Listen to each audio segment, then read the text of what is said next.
төргийн үзэгчтэй нүүдэл шийдэл нэвтрүүлгийн цоошин дугаар та бүхэнд хүрэхэд бэлэн болоод байна. Энэ 7 хоногт бид бүхэн хөрсний бохирдол за тэр дундаа нөхөн жорлонгийн асуудлыг хөндгөр шийдсэн байгаа. Манай редакц яагаад энэ асуудлыг энэ 7 хоногт хөндөх болсон талаар сэтгүүлч Хулангийн хийсэн сурвалжлагыг үзээд студид ирсэн зочдтойгоо танилцсан. Газрын гадаргын хамгийн шимт хижээлтэй өнгөн давхраг хүн амын оншин сууж байгаа нутаг дэвсгэрийн эрүүл ахуйн байдлыг илтгэн тодорхойлдог гол хүчин зүйл нь хөрс юм а. Ахуйн гаралтай хатуу шингэн хог хаягдал, тээврийн хэрэгслээс гарч байгаа хаягдал, хөдөө аж ахуйн салбарт ашиглаж байгаа төрөл бүрийн бордоо, химийн бодис, агаар усны бохирдол, эмнэлгийн хог хаягдал, шинжилгээ судалгааны байгууллагуудаас гарч байгаа цацраг идэвхт хаягдал, үйлдвэрлэлээс гарах хатуу шингэн хог хаягдал, хүн амьтны ялгцсан хөрсийг бохирдуулагч гол хүчин зүйлс юм а. Эдгээрээс Улаанбаатар хот болон аймгийн төвүүдийн хөрсний бохирдол ихсэх хандлагатай байна. Улсын хэмжээнд энгийн доторлогоогүй нөхөн жорлон ашигладаг нийт хүн амын 60% буюу 1.8 сая гаруй хүний ялгатас хөрсөнд шууд шингэж хөрс усны бохирдол үүсэх гол шалтгаан болж байна. Мөн гэр хорооллын зарим бүсэд гэзний халдварт өвчнөж нэмэгдэх хандлагатай байгааг байгаль орчны төлөв байдлын тайланд дурджээ. Нийт Улаанбаатар хотын хэмжээнд 380 гаруй дээж хөрснөөс авч үүсгэж тэрний 85% нэнгийн бохирдолтой байна гэсэн юм судалгаа гарсан. Энэ одоо үндсэндээр бид нар одоо хүмүүсийн эрүүл аюулгүй орчинд амьдрах нөхцөлийг бүрдүүлэхийн тулд хөрсний бохирдол бууруулах шаардлага зүйлсээр тавьж гэнэ гэж үзэж байгаа. Одоо яг өнөөдөр бас нэг урдчилсан судалгаанууд бас байна л та. Тухайн энэ усан гамжийн их усүр бүрдэж байгаа энэ их усүрүүд дээр маш их газар олголт явагдсан. За энэ газар олголт маань мэдээж 10 гаруй мянган нэгж талбар гэж байгаа. Тэгэхээр нэг аж ахуй нэг айл байхад ингээ хоёр нэгж талбар гэж тоолох тийм зарчмаар тийм ээ. Нэгж тал хэмт газрын хэмжээгээр биш нэгжээр нь бодсон байж байгаа. За тэгэхэд энэ 10,000 гаруй нэгж талбар дээр мань бол маш олон янзын үйл ажиллагаа явуулж байгаа. Маш олон төрлийн үйлчлэгээ явуулж байгаа. Маш олон айл өрхөд чимдэрч байгаа тийм ээ цаашдаа. За тэгээ манай гэр оролын айл өрхөд бол мэдээж нөхөн жорлонтой байдаг, угаацны нөхтэй байдаг. Энэ мэн өөрөө цаашлаад газрын доорх усны бидний ууж байгаа усанд бол бохирдол үзүүлэх болцшгүй. Агаар орчны бохирдлыг бууруулах үндэсний хөтөлбөрийг хэрэгжүүлэх ажлын хүрээнд хот суурин газрын хөрсний бохирдлыг бууруулах чиглэлээр гэр хорооллын ариун цэврийн байгууламжийг боловсронгуй болгох стандартад нийцүүлэх арга хэмжээ авахар тусгагдсан байдаг. Үүнд сайжруулсан ариун цэврийн байгууламжид хамрагдсан хүн амын эзлэх хувийг 2017-оос 2018 онд 43%, 2021 онд 45%-д хүргэх бол сайжруулсан ариун цэврийн байгууламжид хамрагдсан хот суурин газрын хүн амын эзлэх хувийг 2017-оос 2018 онд 60%, 2021 онд 80%-д хүрэхээр тус тогтоосон байна. За тэгвэл энэ асуудлаар ярилцахаар бид студидтэй 6 зочноо хурж авчираад байна. За би баруун гар талаасаа танилцуулъя. Улаанбаатар хотын тогтчлт хог хаягдлын удирдлагын хэлтсийн ахлах мэргэжилтэн аргун хүрэлцэн ирсэн байна. За нутгийн шийдэл сангийн тэргүүн оюун гэрэл хүрэлцэн ирсэн байна. За миний зүүн гар талд нийслэлийн байгаль орчны газрын орчны бохирдол хариуцсан ахлах мэргэжилтэн Батсайхан хүрэлцэн ирсэн байна. За байгаль орчин аялал жуулчлалын яамны цэвэр технологи хөрөнгө оруулалт үйлдвэрлэлийн хэлтсийн дарга уран чимэг хүрэлцэн иржээ. За манай хоёр зочин маань бас удахгүй бидэнтэй нэгдэн байх гэж найдаж байна. Тэгэхээр агарын бохирдлыг бол манай хэвлэл мэдээлэл бол олон нийт бол бид сүүлийн хэдэн жил хотчлолтой холбогдуулан бол маш олон өргөн цар хүрээнд бол ярьж ирсэн байдаг. Харин хөрсний бохирдлыг бол жилийн жил хавар хөндөд за яг нөхцөл байдал ямар байгааг бид бүхэн сайн одоо халаглал өнгөрөөд байдаг тийм сэдв юм шиг санагдаад байна л да миний хувьд. Тэгэхээр сая бид техникийн сурвалжлаган дээр сэтгүүлч Хулангийн бэлдсэн сурвалжлаган дээр зарим нэг бохирдол ямар хэмжээнд байгааг сонирхлоо. Тэгэхээр яг том зургаараа асуудал ер нь ямар шүү байгаа вэ гэдгийг нийслэл яамнаас бас сонирхмоор байна л да. Хамгийн сүүлд бид нэр ер нь ямар хэмжилтүүдийг хийж үзсэн байт юм бол энэ асуудлын цар хүрээг та бүхэн тайлбарлаж өгөөч. Эхлээд яамнаас дараа нь нийслэлээ сонирхох идэх үү? За сайн байцгаана та бүхэнд энэ орой мэндийг төвшүүлье. За тэгэхээр хөрсний бохирдлыг одоо ярих юм бол маш олон их үүсвэрүүд байдаг. Ганцхан одоо бидний төсөөрийн газрын хөрсний бохирдлын асуудал биш. Уул уурхай. За тэгээд түүхийд боловсруулах үйлдвэрүүд, гэр хорооллын ариун цэврийн байгууламжууд те хог хаягдал зэргээс бол хөрсний бохирдлын асуудал. За тэгээд байгаль орчинд холбоотой хүн сэргээлтийн асуудлууд бол цөлжилт те энэ бүхэн маань бол хөрсний бохирдлын их үүсвэрүүд байгаа. Тэгэхээр өнөөдрийн бидний гол ярих гээд байгаа сэдэв бол ялангуяа хот суурин газар байгаа хүн жорлонгийн асуудлыг бол хөндөж ярина гэж байгаа. Тэгэхээр хүн жорлон дээр бол өнөөдөр Улаанбаатар хотын хэмжээнд саяхан яг одоо сурвалжлагаас бас гарлаа те 94.8% нь бол хүн жорлонг одоо ашиглаж байна. Тэгэхээр хүн жорлонгоос үүдэлтэй хөрсний бохирдлын асуудал бол үнэхээр одоо ялангуяа хот суурин газар бол тулгамдсан асуудал болоод байна л гэж үзэж байгаа. Тэгэхээр хүн журлангийн талаар бол маш олон хууль тогтоомжууд бол хууль эрх зүйн хүрээнд бол хангалттай байгаа. Тэгэхээр өнөөдөр бид нар энийг одоо яаж арга хэмжээ авч яаж хамтарч хэрэгжүүлэх гэдэг вэ? Хэрэгжүүлэх тал дээр л бол хамтарч ажиллах хэрэгтэй. Тэгээ өнөөдрийн энд ирсэн байгаа бас хүмүүс бол яах аргагүй тал бүрийн оролцоотой. Тэгээд энэ дээр бас нэг зайлшгүй оролцох нэг байгууллага бол мэрэгжлийн хяналтын байгууллага байгаа тийм. Тэгэхээр өнөөдөр бид нар хүн журлангийн стандарт МНС 50-24 2015 гэсэн стандартыг одоо гэр хорооллын тэр 94.8% эзлээд байгаа тодорхойгүй нөхөн жорлонг одоо яг энэ стандартын дагуу ядаж эхний ээлжинд бид нар шинжилэл энэ шийдлийг хийх юм бол дараагийн удаа бид нар бас маш олон технологи шийдлүүд бол бас байгаа. Өртөг эдийн засаг байгаль орчинд үзүүлж байгаа нөлөөлөл нь бол одоо өндөр хэмжээтэй те. Ялангуяа одоо 97.97%-ийн цэвэршүүлэх саарл усыг гаргадаг ийм янз бүрийн орны ялангуяа Монгол улсын цаг буур, хөрсний бүтэц одоо хүний одоо хэрэглэх хандлага тэр бүхэн дээр суурилсан одоо цэвэр технологиуд бол бас байна. Тэгэхээр өнөөдөр зүгээр миний зүгээс манай байгаль орчин аялал жуулчлалын яамнаас юу гэж хэлмээр нөхөр ядаж наад зах нь бид нар одоо энэ байгаа хууль тогтоомжийнхаа дагуу наад захын стандартаа дагаж мөрдөё л гэдэг асуудлыг хүндж ярмаар байна л да.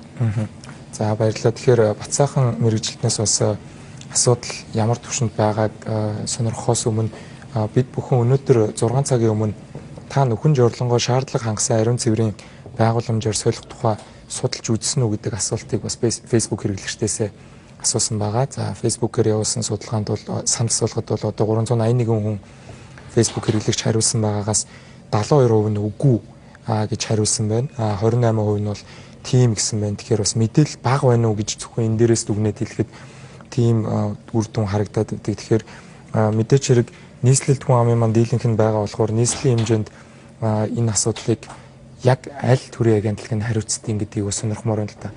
Дундаа эсвэл нэг зарим асуулт нэг дундаа хаягдаад байдаг. Сая мэрэгжлийн хяналтаас өнөөдөр бид нэр зочин өрөх гэж байгаад бас татгалцсан. Тэгэхээр за баярлалаа. Тэгэхээр юуны өмнө нийслэлийн одоо энэ хөрсний бохирдлын асуудлыг бол бас экологийн хотын экологийн тулгамдсан асуудлын энийг үе шаттайгаар одоо шийдвэрлэх талаар бас нийслэлийн төр захиргааны байгууллагуудаас ажиллаж исэн.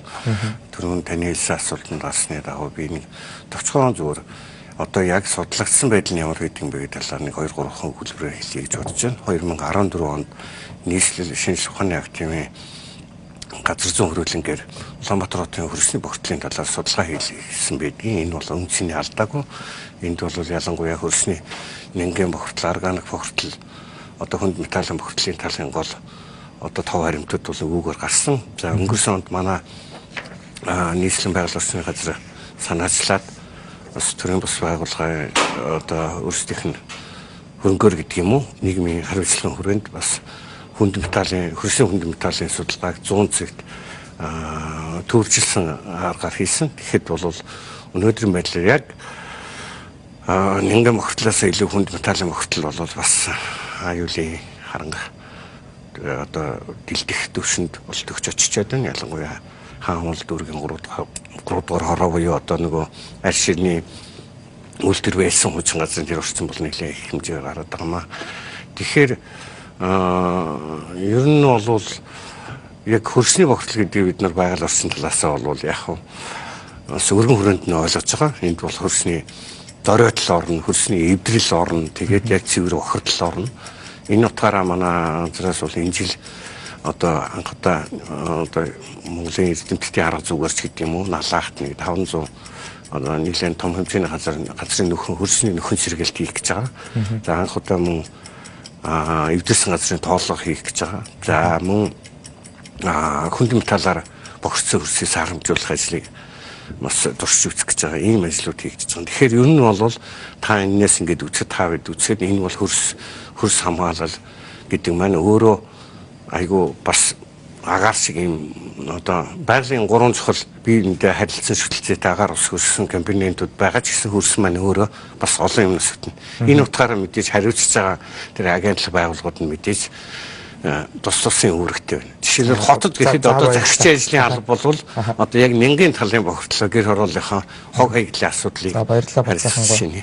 Тэгэхээр нөгөө нэвтрүүлэгт бас оролцож байгаа оролцогчд маань 2 минутанд багтаагаад хариулчвал эргээд бас танаас таны хэлж гаргаагүй санааг бас би эргээд тодруулнаа. Тэгэхээр аргун мэрэгчлэнээ сонирхмоор байна л да.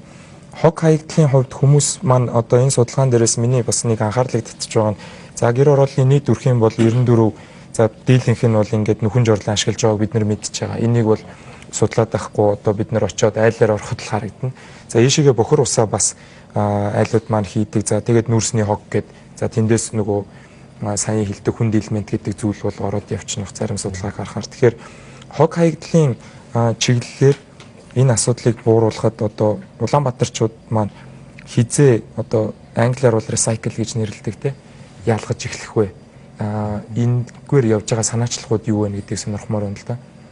За тэгэхээр хамгийн ихний зүйл бол бид эрх зүйн орчноос хэлэх зүйтэй. Сая бид 2003 онд хог хаягдлын тухай хууль гарах гэж ирсэн бол тэрний дараа 2005 онд гараад түүний дараа дахин шинжилгээдээд 2012 онд шинжилгээдээд сая хамгийн сүүлд 2017 оны 5 сарын 17-нд хог хаягдлын тухай хуулиос шинжилгээ найруулагдсан. Тэгэхээр энэ хуулийн бол яг үндсэн концепт яг өөрөө чи асууж байгаа хог хаягдлыг recycle үйл ажиллагаанд оруулах буюу эдийн засгийн хэрэглэлд оруулах гэдэг үндсэн концепцийн дор энэ хууль эрх зүй бий болсон. За түүнийгээ дагаад бид бас өнгөрсөн 2017 оны 11 сард нийслэл хог хаягдлынхаа менежментийг одоо энэ 4 жилийн хугацаанд дунд хугацаанд бид юу хийх юм бэ гэдэг бас бодлогын баримтчгээ боловсруулж батлаа. За үүний одоо нэг томоохон 9 зорилт төвшүүлсний нэг томоохон зорилт хог хаягдлыг бид их усэр дээр ангилах хэвээр. Хоёр дахь томоохон зорилт бол за тэгвэл тэр ангилсан хог хаягдлыг дахин боловсруулах үйлдвэрүүдээр нийлүүлж тэр үйлдвэрлэлийг дэмжиж одоо байгаа жижиг үйлдвэрлэлүүдийг өшөө том болгоё, өргөтгөе, үйлдвэрлэлийн цогц паркийг бий болгоё. Олон улс хөгжингүү орнууд бий болж хог шатаах үйлдвэр гэдэг зүйл түүнээс эрчим хүч гаргадаг энэ технологиуд бас хөгжилтэй орнууд байна. Энийг бас Монгол улсад нэвтрүүлэх нь боломжийг бий болгоё. Ийм нэг үйлдвэртэй болъё гэсэн ийм л зорилт байна. Бид 2020 онд гол харж байгаа зорилт бол их усраас гарч байгаа нийт хог хаягдлынхаа 30%-ийг бид их усэр дээр нь ангилдаг болчихсон байна. Төвлөрсөн хогийн цэгүүдээр дарж урж байгаа хог хаягдлынхаа хог нийт одоо сая тонн хог хаягдл болж байгаа бол бид 30% бууруулад ядаж 700 хүртэл болдог болчихсон байна. Хог хаягдлаа их усэр дээр нь ангилаад дахин боловсруулах үйлдвэрлэлийн цогцлбор паркийнхаа ажлыг эхлүүлчихсэн. Тэтгэр тэнд байгаа 20 гаруй паркийн 50% нь ашиглалтанд орчихсон үйл ажиллагааны жигдэрч гисэн байх. Хог хаягдл шатах нэг юм боловсруулах үйлдвэртэй болцсон бай гэсэн. Ийм одоо нэлээд томоохон зорилтыг бол тавьсан ажлаа эхлээд явж байгаа. За баярлалаа. Тэгэхээр өнөөдөр хог хаягдлын талаар, хөрсний бохирдлын талаар бид бас ямиг том зургаар нь биш яг бодит хүмүүс иргэд яг газар дээрээ өөрөө яг энэ өөрийнхөө гаргаж байгаа бохирдлыг яаж багасгаж болох вэ гэдэг зорилтын үүдэнд бид нөхөн жорлон өнөөдөр онцолж ярмаар байгаа л да. Тэгэхээр оюун гэрэл тэргүүн таны санаачилж байгаа жорлонгоо өөрчлөе гэдэг хөдөлгөөнийг бол одоо сошиал медиагаас бол маш их мэдээлэл авч байгаа. Гэхдээ яагаад энийг жорлонгоо өөрчлөе гэж зөвхөн жорлонгоос нь эхлээд явъя гэж бодсон юу санал болгож байгаа юм бэ олон нийт рүү гэдгийг би сонирхмоор байна л да. За юуны өмнө би сая фейсбુકийн тоо харлаа л да тий. Танад сая орсон санал асуулгаар орсон хүмүүсийн 20% нь ямар ч сан жорлонгоо яаж өөрчлөх вэ гэдэг технологиг судалж үзсэн байна. Тэгэхээр энэ бол чамлалтгүй тоо гэж бодож байна. Яг гэх юм бол жилийн өмнө яг энэ судалгааг авсан бол магадгүй 1% тооч гарч ирэхгүй байсан байж магадгүй. Ягдвал яг яаж жорлонгоо өөрчлөх юм бэ гэхээр технологийн материал байдаггүй, гарын авлага байдаггүй, унших харах юм байдаггүй. Тэгэхээр бид нар монгол хэл дээр юуны өмнө манай нутгийн шийдэл сангийн хийсэн хамгийн гол зүйл бол бид нар монгол хэл дээр 17 төрлийн жорлон, 7-8 төрлийн септик танк, тэгээ цэвэрлэх байгууламжийн 4 төрөл, тэгээ жорлон өөрчлөх ажлыг зохион байгуулалтын 4 туршлага, тэгээ бизнес жорлонгоор бизнес хийдэг бизнесийн туршлагуудыг багтаасан ийм жорлонгоо өөрчлөлт гэдэг ном гаргасан. Тэгэхээр энэ номыг бол эхний ээлжинд бид нар гарын авлага болгоод ингээд худалдаанд гаргаад ирсэн чинь юу харагдсан бэ гэхээр хүн болгон ном худалдаж авч уншдаг юм байна. За уншсан нь яг тэр номоор яаж жорлонгоо өөрчлөхөө бас яг практик дээр ганцаараа шийдэхээр тэр нь бас хүчин мөхөс байд юм л та. Тэгэхээр багаараа хамт олноороо бүгдээрээ нийлжиж жорлонгоо өөрчлөхгүй юм бол нэг хүний өөрчлөсөн жорлон нийгмийн эрүүл мэндэд нэг ч их ач холбогдолтой биш болчиход байсан. Тийм учраас маань нутгийн шийдэл сангаас хамт олноороо багаараа хороо хорноороо сумаараа яаж жорлонгоо өөрчлөх юм бэ гэдэг тэр зохион байгуулалтын арга зүй эдийн засгийн шийдэл мөнгөө яаж босгох уу гэдэг арга зүй технологи яаж хамтдаа сонгох уу хамгийн одоо манай орон нутагт тохирох хамгийн тохиромжтой технологи энэ олон технологиуд дундаас яаж сонгох уу гэдгийг заадаг ийм цогц хичээл гаргасан. Тэгээ энэ хичээлээ бол бид нар одоо нийтдээ 25 удаа заачид явж байна. Нийтдээ бид нар 1700 орчим хүнд хичээл заачид явж байна. Цаашдаа бол бид нар одоо ингээд баруун аймагуудад хичээлээ заахаар гарах гэж байна л да. Тэр энэ хичээл дээр бид нар юу санал болгож байгаа вэ гэхээр ерөөсөө таны энэ орчинд танаа нутгийн дэд бүтц, танаа нутгийн цаг агаар, танаа нутгийн хөрс, та нарын өөрсдийн төлбөрийн чадвар энэ нь таарах хамгийн тохиромжтой жорлон чи юу юм бэ? Энэ технологиг хамтарч сонгож сураач гэдгийг л зааж. Тэгэхээр одоо хамгийн тохиромжтой технологи бүх хүн тарах тохиромжтой технологи гэж дэлхийд дээр байхгүй байна. Хүн болгонд өөр. Ерөөсө хөрс болгонд өөр, хүн болгонд өөр. Хамгийн гол нь тэр орчинд ямар бизнес байна, хэн цэвэрлэх юм, хэн цааш нь жорлонг цэвэрхэн байлгахын гэдэг дээр л технологийн сонголт явагдаж байгаа байхгүй юу? Тэгэхээр би ганцхан юм хэлчих зүгээр юун дээр дараагийнхаа минутанд хэлчихтэй билээ. За тэгэхээр бидэнтэй цуг бас газар зүйн шинжилгээ ухааны академийн геологийн хүрээлэн хөрс судлалын лабораторийн эрдэм шинжилгээний ажилтан доктор Зол Жаргал хүрэлцэн ирсэн байна. Тэгэхээр нэвтрүүлэгт ирсэнд баярлалаа. Тэгэхээр танаа шинжилгээ ухааны академийн хийсэн судалгааг бид эхний сурвалжлаганда сонссон. За 14 онд бас нийслэл хийлгсэн гэдгийг бат сайхан мэрэгчлэн хэллээ л дээ. Тэгэхээр агаарын бохирдол дээр бид нар бол гол фактуудаа манай үзэгчид болон олон нийт одоо бол нэлээд сайн ойлгодог болчоод байна. За 10 хүүхдийн нэг нь агаар амьсгалын замаар бол за өөд болж байгаа юм байна, харамсалтай. За бидний амьдрах чанарт яаж нөлөөлж байгааг мэдчихээн. За зарим нэг лабораториуд бол одоо өртөлтийн судалгааг хийгээд эхэлчлээ. Тэгэхээр хөрсний бохирдол яг одоо энэ гэр ороллын 94.8% нь хэрэглээд байгаа энэ нөхөн жорлонгууд биднэрт яг ямар эрүүл ахуйн аюул бидэнд одоо тулгамдаад байгаа юм бэ гэдгийг та маш энгийнээр бидэнд тайлбарлаж өгөөч. Энэ тийм санаа зовхоор асуудал муу юм уу? Яг одоо 200 мянган жорлон байна. Тэр нь хавар болохоор урсаад орж ирж гин, гол бороо орохоор урсаад орж ирж гин гэдгээс одоо энгийн ойлголтоос гадна эрүүл ахуйн ямар аюул байд юм бол? За манай шинжилгээ ухааны академийн газар зүйн геологийн хүрээлэн бол одоо 2010 оноос хойш энэ хөрсний бохирдлын судалгааг маш эрчимтэй хийж явж байгаа. Манай судлаачдын судалгаагаар бол манай Улаанбаатар хотын хөрсөнд бол нэнгийн бохирдол маш их байгаа. Энэ судалгаа хийгдсэн 300 одоо судалгааны цэгээс авсан одоо судалгааны дүнгээс харахад 88% нь нэнгийн бохирдолтой гарсан байгаа. Энэ маань ерөөсөө юунаас болж байна? Ерөөсөө гэр хорооллын нөхөн жорлон тэгээд ахуйн хог хаягдал органик бохирдлоос маш их хамаарч байгаа. 2015 онд бол нөхөн жорлонгийн стандарт батлагдсан байгаа. Гэхдээ энэ маань бас яг амьдралд хараахан хэрэгжиж бас чадахгүй байгаа. Ер нь ингээд нэнгийн бохирдол бол угаасаа хамгийн гол манай 0-15 насны хүүхдийн эрүүл мэндэд маш сөргөөр нөлөөлж байгаа. Гидсний олон халдварт өвчин, янз бүрийн харшил, одоо бас ер нь шинэ төрж байгаа хүүхдүүд маш их одоо жишээлбэл одоо өвчнөд өртөмтгий гэдэр байгаа нь магадгүй энэс болж байгаа болов уу гэж бодож байна.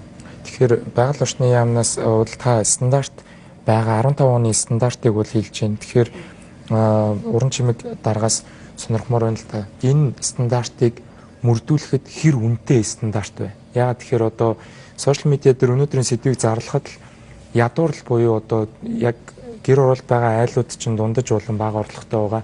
Эдгээр хүмүүс энэ шин технологи чинь стандартыг мөрдүүлээд яг тавих тийм амьдралтай мó гэдэг асуултыг эргээд хамгийн түрүүнд асууж байна л да. Тэгэхээр бид нэр евро стандарт тавьчаад одоо бионол тавьсангүй гэж одоо иргэдээ шахахаар амьдралтай юу гэдэг асуултыг би танаас сонирхмоор байна л да.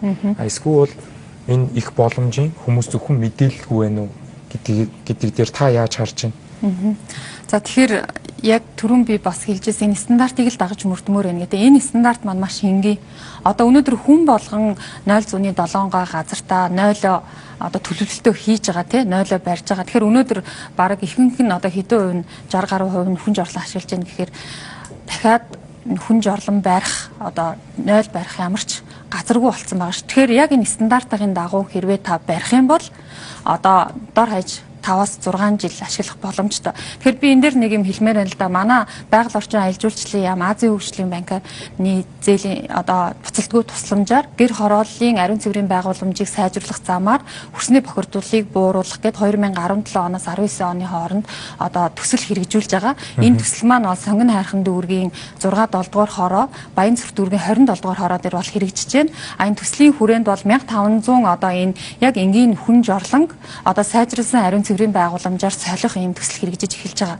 Тэгэхээр энэ төслийн хүрээнд бол бид нар ямар зорилт тавьж ажиллаж байгаа гэхээр хамгийн түрүүнд яг энэ стандартын дагуу хүн жорлоо одоо сайжруулсан ариун цэврийн байгууламжийг барья. Маш хямдхан хамгийн одоо байгаль орчинд ээлтэй эдийн засгийн хэмнэлттэй тий одоо тухайн эрүүл аюулгүй орчинд амьдрах нөхцлөөр хангагдах ийм менежментийг одоо бий болгож жишг одоо ийм төслийг хэрэгжүүлье гэж үзэж байгаа. Энэ төслийнхаа хүрээнд бол хоёр одоо төрлийн технологиг сонгож байгаа. Эхний ээлжинд бол бид нар яг нэгдэг нь бол сайжруулсан ариун цэврийн байгууламж буюу яг энэ MN 50-24 стандартын дагуу одоо сайжруулсан хүн жорлон барих гэж байна. Тэр нь бол одоо тухайн айл өрхөөс шалтгаалаад ойролцоогоор бол одоо маш хямдхан гэх нь хаашаа ер нь бол 600 мянгад бол ойролцоогоор гарч байгаа.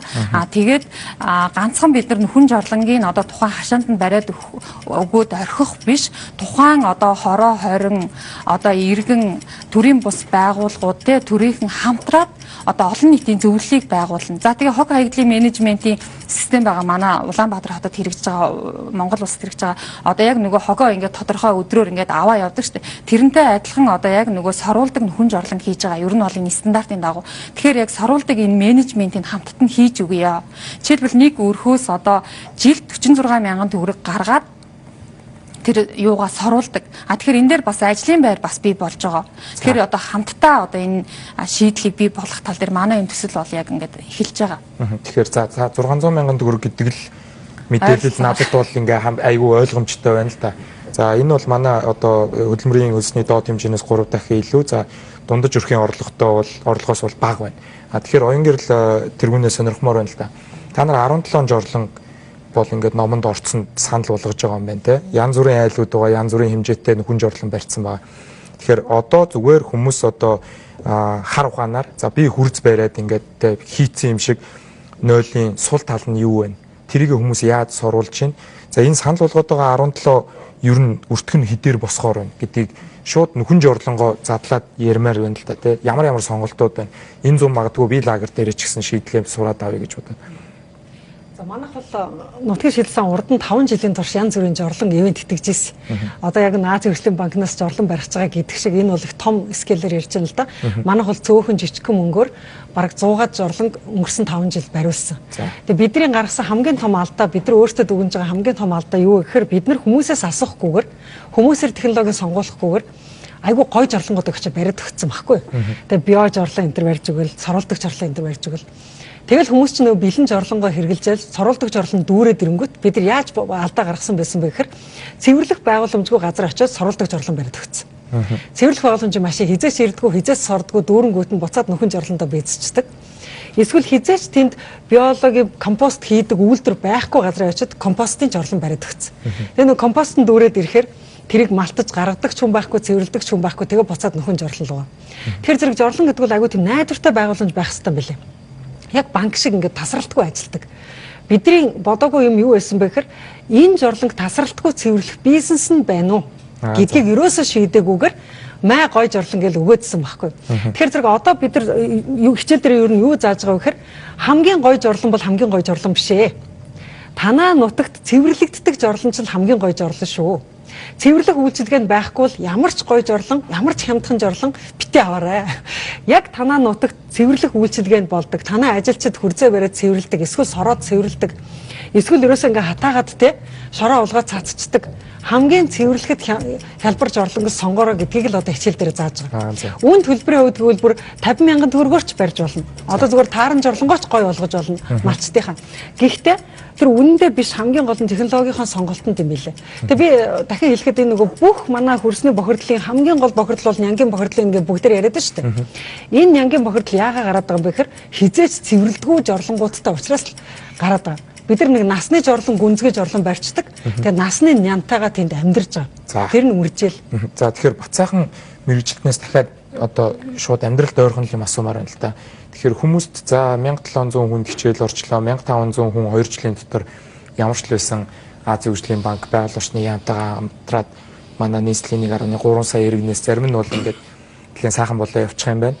Тэнд ажлын байр үүсэх юм байна гэж ойлголоо. Тэгэхээр одоо байгаа энэ нойлуудыг гэр оролд байгаа одоо дундаж өрх маань яаж шийдэж чинь дүүрхээр нь соруулж байгаа бол тэрийг сорж байгаа машин хаана аваач тэр ялгцыг одоо хаяад байна гэдгийг л гайхаад байна л да.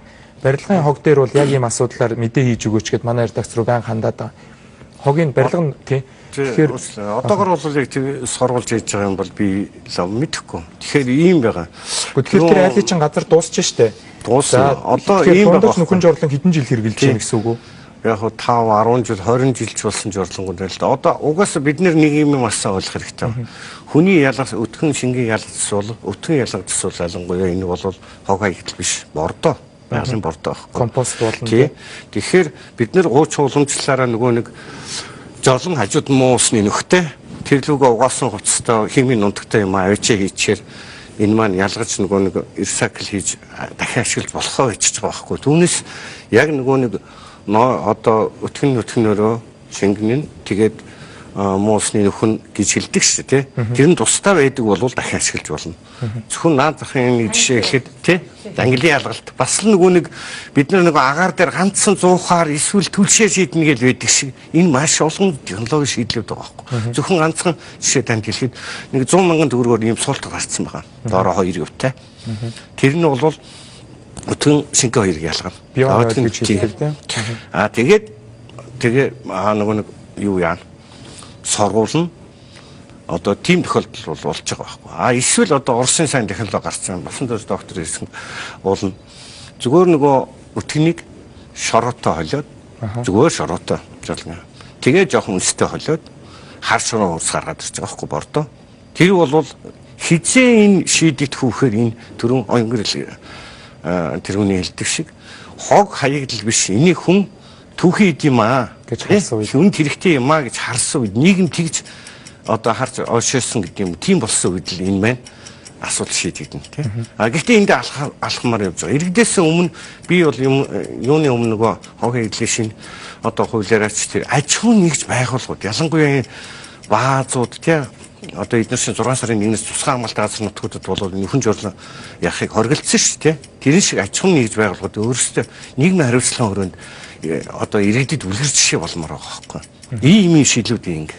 Тэгэхэд чинь хүмүүс бол иргэд нэлээд л тэрлүү явна да тий. Тэр 2 жилийн өмнө нүүдэл шийдэл нэвтрүүлэг дэлхийн усны өдөрт зориулаад хилцүүлэг хийж хахад басан дорж доктор бас мэдээлэл нэлээд өгж байсан л да. Тэгэхээр аргун мэрэгжилтнээс түрүүний одоо бацаахан ахлахаас суугаадсэн зүйлийг сонирхмоор байна л да. Одоо байгаа энгийн нөхөн жорлон дээр ямар нэгэн төрлийн үйлчилгээ авах боломжтой юу? Жишээлбэл сургуулах машин гэдэг юм уу?